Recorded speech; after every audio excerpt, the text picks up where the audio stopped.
Voltamos com o grande tema, hoje discutindo religião afro-brasileira. Baba Melk, o senhor poderia aprofundar um pouco essa experiência da fé que a Regina tocou e também qual a origem desse preconceito? Quando nós falamos sobre candomblé, nós precisamos nos reportar na história. Então vamos lá para final do século XV, início do século XVI, quando junta a mitra e a coroa e fazem uma parceria.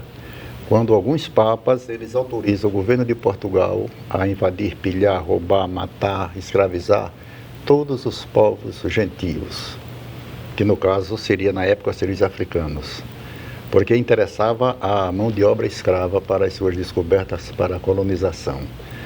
Aí a história caminha, aí nós vemos aqui, aí chega esse povo escravizado. Então, cria-se um preconceito que coisa de negro tudo é ruim, não é? Mas aí vamos falar de outras religiões, o cristianismo. Então, o catolicismo vem de Roma. Os cristãos evangélicos vêm da América. Os anglicanos vêm da Europa. O kardecismo vem da França, Cidade Luz. Então é muito simples.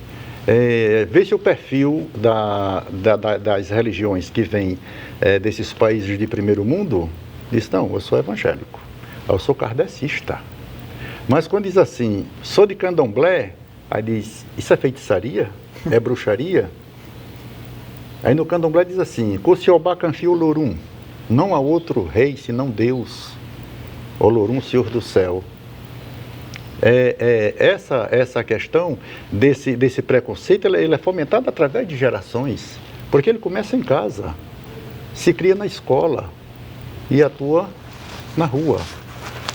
Essa questão da fé, o candomblé, ele não tem o chamado da conversão. Nós podemos conversar um ano todinho, jamais eu vou dizer, olha, o candomblé é bom. Não, ele é bom para mim e bom para aqueles que conseguiram se reencontrar nele. O que nós vemos no candomblé é que chega uma pessoa e ela não sabe nada de candomblé, mas os ritmos, os toques, os cânticos, as danças, de repente ela não sabe nada, mas ela começa a achar tudo aquilo familiar, porque a sua ancestralidade falando. Então, o candomblé, esse chamado é através da nossa ancestralidade. E nessa ancestralidade é que nos vamos aproximando e aquilo vai ficando forte, é como pulsar nas veias, no coração. Não temos um femômetro que se meça a fé de cada pessoa, de cada religioso, mas nós temos o sentir. E as coisas de Deus, ela é tão sublime que nós sentimos, mas não temos palavras possíveis e cabíveis de explicar. Assim como em todas as religiões, todos têm a sua forma de sentir a sua fé. Aí, essa questão, essa diferença de candomblé, umbanda e jurema, né? São três cultos que nós temos aqui no Rio Grande do Norte. O candomblé não é ainda uma tradição no Rio Grande do Norte. Era isso que eu queria pedir ao senhor. O senhor poderia explicar o que é o candomblé, o que é a jurema, porque muita gente não sabe o que é isso. Exato. Digamos, o candomblé, ele parte de uma religião iniciática, com recolhimento, que é toda essa preparação religiosa.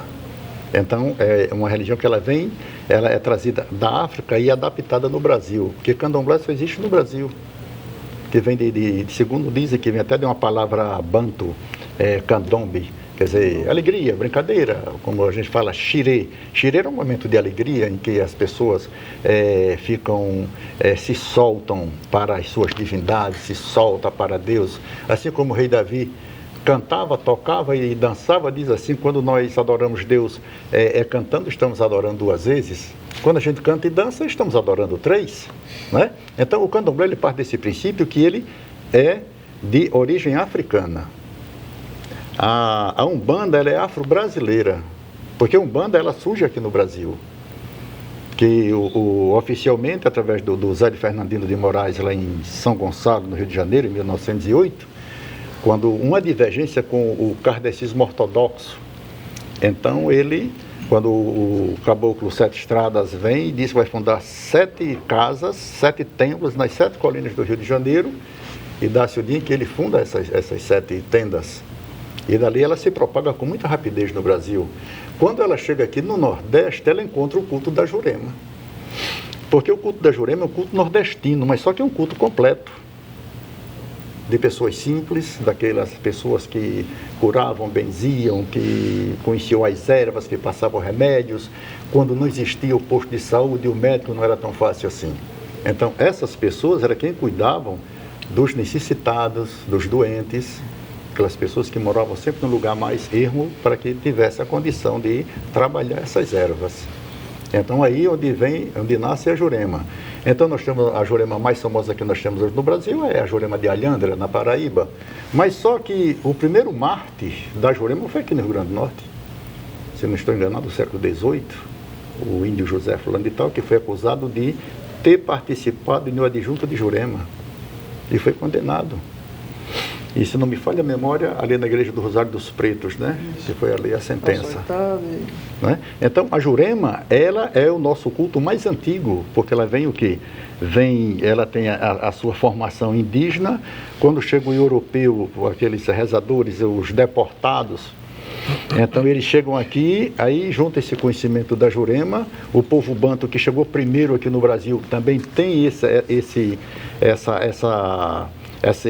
agrupação com os índios, e dali então eles começam a formar essa Jurema, que nós chamamos de Jurema Santa e Sagrada, onde Jesus descansou, que diz que na fuga do Egito tinha, lá chamavam um pé de espinheiro, mas para a gente aqui esse pé de espinheiro é a Jurema, né? Então no imaginário mágico sagrado do juremeiro, a Jurema Sagrada foi aonde Jesus descansou.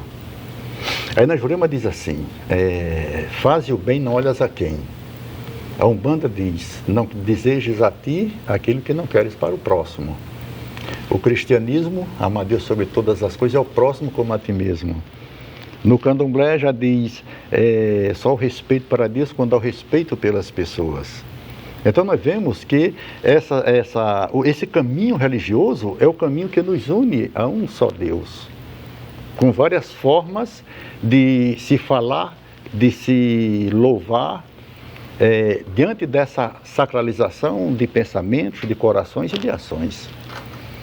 Aí a Jurema, ela é muito forte em que, quando nós vemos a questão da fumaça, por quê? Porque a fumaça ela desobstrui as lavas astrais, a reza forte. E o que é aquela reza forte? É aquela reza com fé. Então, o segmento católico, então, existe muitas orações de muitos santos, oração de São Jorge, oração de São João, de São Pedro e todas as Nossas Senhoras, não é? Porque tudo aquilo que é feito com fé desperta uma energia que é direcionada. Uns chamam de fé, outros chamam de pensamento positivo, outros chamam a força da palavra. Então são várias formas de se tentar esclarecer uma coisa única, fé. E quando diz assim, onde puseres a fé, verás o efeito. E a gente sabe que tudo isso é emanado por Deus. Deus, em sua grandiosidade, Ele nos mostra múltiplos caminhos, porque Ele não quer nos perder. Deus não quer nos perder. Ele quer que nós cheguemos a Ele. Mas nós vemos que, do jeito que tem uma grande pista, uma grande rodovia moderna, mas tem uma estrada carroçal, mas também tem uma vereda que pode direcionar para o mesmo lugar. Baba Melk, essas religiões, elas trabalham com forças, digamos assim, forças ocultas, forças da natureza, isso, como forças da diriam natureza, outros. isso. Também há algumas entendimentos de que trabalham para fazer o mal. O senhor acha que é assim? O senhor poderia tocar nesse assunto? Eu posso. É muito simples, porque o mal está nas pessoas. Deus não emana mal. Aquelas pessoas onde vêm ignorantes, fracas, homofóbicas, não é? Então todos esses adjetivos se completam nessas pessoas, porque se nenhuma religião dessa manda se fazer o mal, então o mal está naquelas pessoas que têm o coração empedernidos, que falta Deus em seus corações. Porque se a gente vai na Jurema, a Jurema é uma religião de cura, da cura dos males. é onde entra o tratamento das doenças psicossomáticas, que são tratadas na Jurema, na Umbanda, no Candomblé. A Umbanda, ela nasce, ela surge, então ela se espalha no Brasil. O mais forte dela é o Sudeste, e chegando para o Sul. Hoje já tem Umbanda lá na América do Sul, nos outros países da América do Sul, ela já entrou para lá também, na Europa e tudo. Mas ele diz assim, é o caboclo, o preto velho e a criança. Então esses são os grandes orixás da Umbanda. Já no Candomblé, quando nós falamos, digamos, Xangô, dois representantes de Xangô aqui, não é? Xangô que simboliza a justiça divina. O que Ogum é a força, a determinação, essa energia da força que é direcionada para resolver as coisas, para abrir esses caminhos, para combater os males. Quando nós falamos de Oxóssi, nós estamos falando que dos proventos, da prosperidade, da fertilidade dos campos, do alimento nosso de cada dia que chega à nossa mesa. Então, é uma forma de rotular cada energia dessa da natureza. Uma forma simples que é o pensamento africano. O africano, ele tem uma certeza tão grande, né? E tem uma certeza tão grande que ele descende do orixá, que numa cidade daquela, se uma cidade for de Ogum, todo mundo é de Ogum. Quando chega aqui no Brasil, é que eles adaptaram e num espaço só cultuaram um número de divindades no mesmo espaço, é onde que surgiu o Candomblé, que começa com o Calundu colonial, né? O Calundu, que eram pequenas reuniões, como se faz na Jurema e se faz ainda no interior, aquelas reuniões, que ali é um exemplo do Calundu, que daí foi que aumentou essa proporção. Professor Orivaldo, todas as grandes religiões, elas estão baseadas em grandes livros, né? A Bíblia, o Islã, etc. O senhor falou ainda há pouco que a Bíblia ela está dividida em dois momentos, Antigo Testamento e o Novo Testamento. No Antigo Testamento existem sacrifícios de animais, por exemplo. Deus queria que vertesse sangue puro de animal para purificar as pessoas daqueles pecados. Mas no Novo Testamento isso foi abolido. O senhor acha que essas religiões afro-brasileiras, que algumas delas praticam esses sacrifícios, elas estariam ainda fadadas a desaparecer em função da modernidade que vem e condena, por exemplo, o sacrifício de animais? Olha, na virada do século XIX para o século XX, surgiu uma linha de estudo chamada Religiões Comparadas. E eles partiam desses princípios de que as religiões, elas teriam elementos comuns, mas que todas elas caminhariam numa direção, assim, é difícil usar a palavra assim, aperfeiçoamento. Eles pensavam assim, nós não pensamos, mas de aperfeiçoamento. E claro, para eles, que eram europeus e de origem cristã, esse clímax, esse ponto alto, seria justamente as religiões cristãs. Vejam, depois essa linha de estudo caiu em completo descrédito. Primeiro porque eles não conseguiam comparar as religiões como eles gostariam. Cada uma tem coisas que são próprias delas, que não podem ser reduzidas a outra, e que tem propostas peculiares que não davam para ser traduzidas noutra. E principalmente, quebrou-se aquela noção, aquela ideia de que haveria uma espécie de crescendo, ou de desenvolvimento, ou de aperfeiçoamento, coisa que era próprio do eurocentrismo, própria como bem disse o Baba Melk, que essas religiões que são de matrizes europeias, norte-americanas, elas traziam toda essa ideologia de uma certa superioridade a qual os outros deveriam galgar, alcançar. Isso não se aplicava, obviamente, só às religiões, aplicava à cultura de modo geral. E ainda persiste a ideia de que o Brasil é atrasado, ou os países africanos são atrasados. Então, essa ideia de atrasado dá uma ideia de você correr mais para alcançar o outro, né, que está mais à frente, etc. A própria antropologia, né, vem dizer que não existe cultura superior nem cultura inferior. Exatamente. É uma ciência abandonaram esse etnocentrismo europeu que causou muitos danos em todas as áreas e, em especial, na religião. A religião teve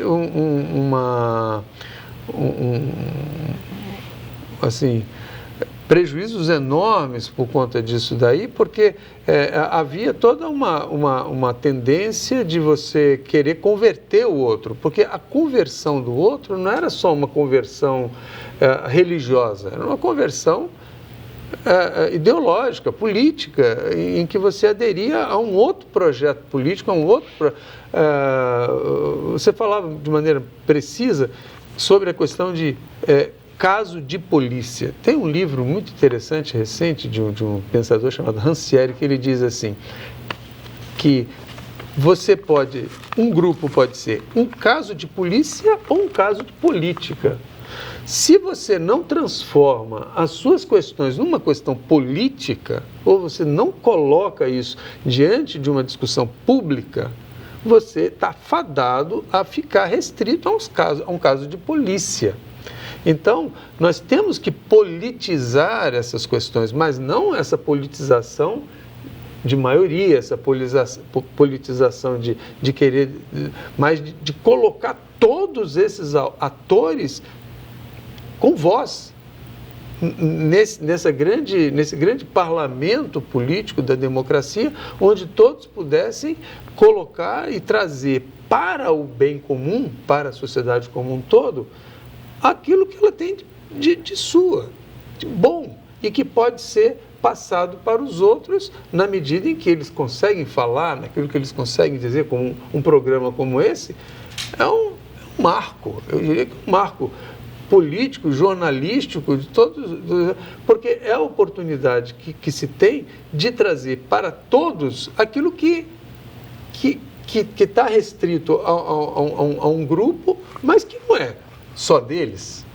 São bens universais, são valores universais. Isso. Que podem agora ser colocados, assim como o cristianismo, assim como o judaísmo, assim como o islamismo, assim como o espiritismo, todos têm coisas que são privadas delas, a gente não pode colocar um no lugar do outro, e que, portanto, vai ser para sempre uma coisa privada, particular, porém, todas elas têm valores universais que, na medida em que nós colocamos isso num debate político, esses valores universais podem ser, nesse momento, partilhados para o bem comum.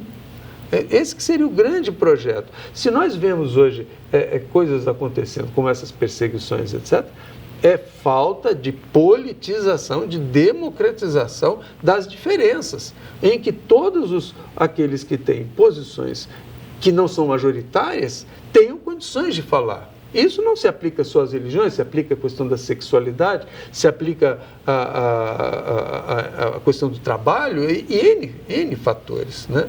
Então, eu creio que nós temos aí uma oportunidade imensa de enriquecer o nosso país, o mundo, quando todas essas versões minoritárias tenham oportunidade de trazer para o todo aquilo que lhes é tão rico e que pode também ser rico para todos nós. Você está falando aí do ponto de vista do cientista também, né, além de pastor, mas eu estava lembrando ainda no campo da ciência que a própria psicanálise, ela vai colocar, através de uma corrente do Carl Gustav Jung, que a questão dos arquétipos, né? São os sonhos, eles são explicáveis através dessas tradições que estão dentro de todos nós. Exatamente, não é isso? Exatamente. Mas, Sargento Regino, eu queria colocar aqui no debate uma outra coisa que está feito a sua pasta lá, a sua coordenadoria. São as questões das manifestações indígenas no Brasil. Elas parece que ainda estão muito sufocadas, e principalmente aqui no nosso estado, não é? Na verdade, assim, quando a gente fala indígena para o estado do Rio Grande do Norte, algumas pessoas ainda arriscam em dizer assim, catu, amarelão, mas outras já não falam nem esses dois nomes, porque na verdade, não existe, né, ainda uma política efetiva com as comunidades indígenas. Existem algumas ações que foram feitas ao longo dos anos, trabalhos de ONGs, trabalhos voluntários, luta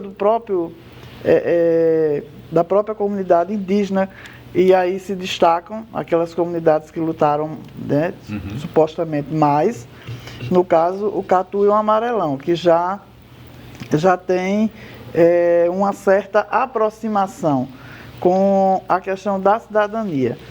Porque, na verdade, quando cheguei na coordenadoria, eu verifiquei o seguinte, que a coordenadoria, por ser muito abrangente, né, ela não tem, infelizmente, dentro dela, ainda um mapeamento dessas comunidades, o que deveria ter sido feito, né, ao longo dos anos. E a gente está propondo agora ao governo do estado que agora, já no mês de outubro, final de outubro para início de novembro, a gente possa estar dando o pontapé do censo da diversidade étnico-racial no nosso estado, onde a gente pretende fechar algumas parcerias com universidades e tal. Por quê? Porque, na verdade, nós precisamos resgatar isso. Eu sei que existem 19 comunidades indígenas. Quantas comunidades indígenas? 19. Mas aí eu sei porque um historiador que fez um trabalho dentro dessa área, né, professor Rômulo, ele chega para mim e falou assim, eu fiz o mapeamento de 19 comunidades indígenas. Então eu sei que existem. Mas onde elas estão? Quais são os anseios? Como vive essa comunidade? Qual é a assistência? Qual o programa de governo que chega até lá? Então, nada disso a gente tem. Isso é um absurdo, né? E assim, a gente precisa fazer esse mapeamento e a gente precisa estar entendendo algumas questões com relação às terras indígenas, que são grandes lutas aqui no nosso estado. Não só aqui, né? Em todo o país. Porque existem aqueles que se dizem os donos das terras e deveriam ter vergonha de dizer isso, porque os verdadeiros donos são os índios. Então, eles deveriam pelo menos respeitar, né, o pequeno pedaço de chão que o índio quer hoje ocupar, porque ele era dono de tudo isso aqui. Então, é complicado essas questões e a gente vai estar com um olhar bem focado nessa questão latifundiária dos indígenas, em parceria com todos os organismos que existem responsáveis hoje pela questão indígena, e aí a gente tem que também estar sentando com a FUNAI, porque a FUNAI, não vou dizer que ela é omissa no nosso estado, não vou dizer isso, mas eu vou dizer que ela é lenta nas questões indígenas, então ela precisa ser mais ativa. Ela precisa dizer, eu sou a FUNAI e vim aqui para lhe defender. Porque o índio não vai sair do local dele para ir até a FUNAI, não vai. Ele precisa que vá lá, até porque é tudo distante, para chegar na comunidade é uma dificuldade, né?